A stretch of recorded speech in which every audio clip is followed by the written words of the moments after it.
According to the last census, more than 50% of Angola's population is female, yet women are severely underrepresented in the political arena.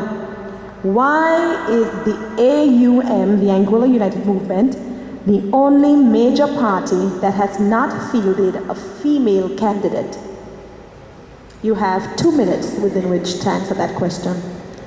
Well, to be honest, we've asked 3 ladies. Both refused, all 3 refused, sorry.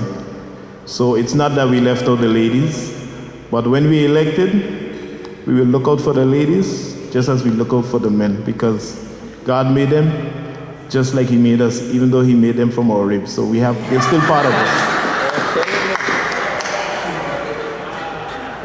So it's not intentional when it comes to the Angola United Movement. We've asked 3 ladies, and they were all geared up to go, and at the last minute, they opted to pull out. So it's nothing we could have done.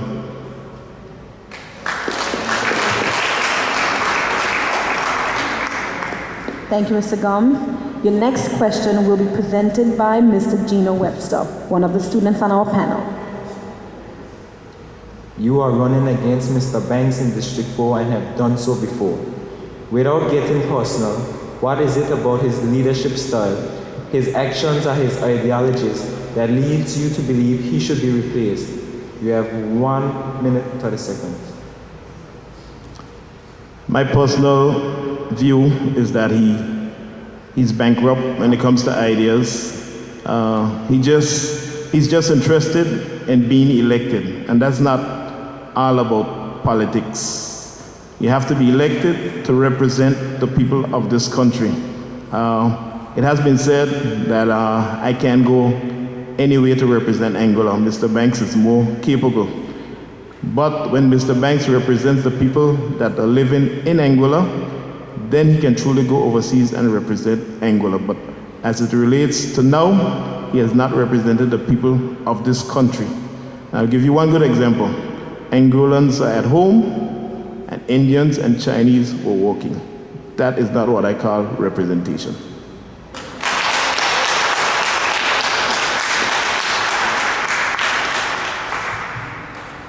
Mr. Gums, which Anguillan, political or otherwise, past or present, inspires you?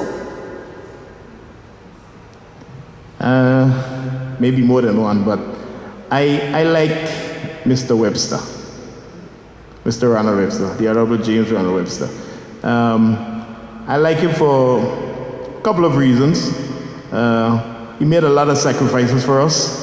I heard stories where he actually was hiding in the bush, from the being caught by the British and so on. And I think when a man makes a big sacrifice for his country, such as that, I have great respect for him, even though he's had the bad treatment at the end, but God is still good.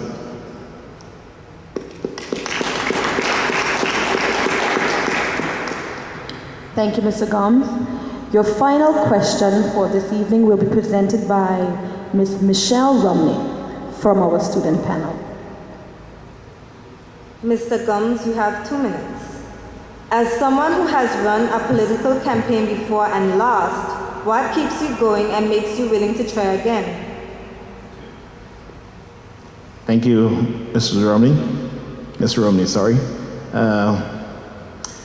The people, and looking at the present situation in Angola, I always say winners don't quit. That's why Mr. Banks don't want to quit, and quitters don't win. But looking at the present situation in Angola, I started and I'm determined to continue, because when I lost election last 5 years ago, all my supporters said to me, you gotta go again, don't give up.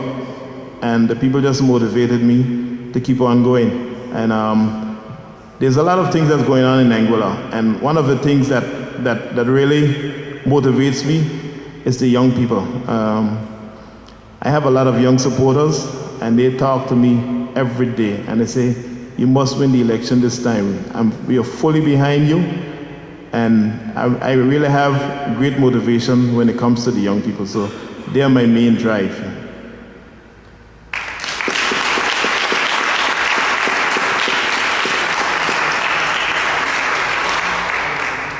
Thank you, Mr. Gums. At this point in time, I would like to invite you to present us with your closing statement. You have 1 minute within which to do so.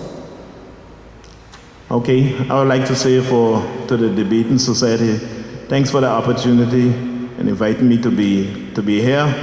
I'm very concerned about the youth and what's happening in Angola when it relates to the youth. And for me to turn you down on the debate would be a negative for you, and it would not speak well for me as your next representative.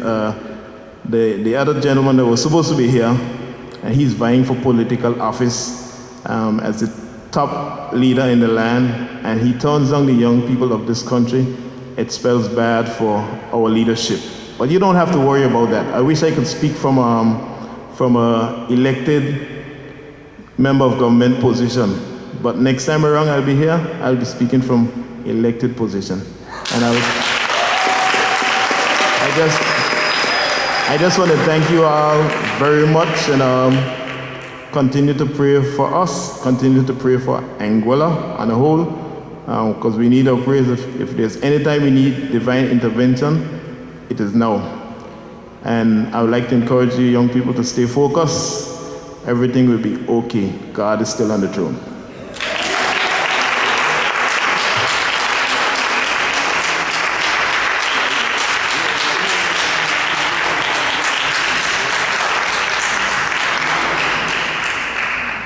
Thank you, Mr. Gums. At this point, we have come to the end of tonight's presentation. I would like to now thank those persons who have contributed to making this event a success. That includes yourself, Mr. Evan Gums. Thank you so much for sharing your ideas with us. I would also like to say thanks to the Albina Lake Hodge Comprehensive School Choir, the concert band, Mr. Gilbert Fleming for providing the PA system, the Cool FM radio staff for airing our presentation, Ms. Avenel Griffith for the prayer, Mr. Doyle Hughes for the introduction and the timekeeping, and to all of those of you who are present with us today and those who are listening via the radio. I'd like to remind you that the next debate will be held on January 20th at 7:30 here at the Ronald MacArthur Ray Auditorium, and that will be a debate for District 3. So again, the next debate will be for District 3 and will be held on January 20th at 7:30 in the afternoon. Remember that you can email your questions to followthefuture@hotmail.com. That's followthefuture@hotmail.com. I would also like to say thank you to Mr. Arthur Ward for recording and uploading the footage of tonight's proceedings to YouTube. Again, a hearty thank you to everyone who has contributed to the success of tonight's proceedings. Good night and God bless everyone.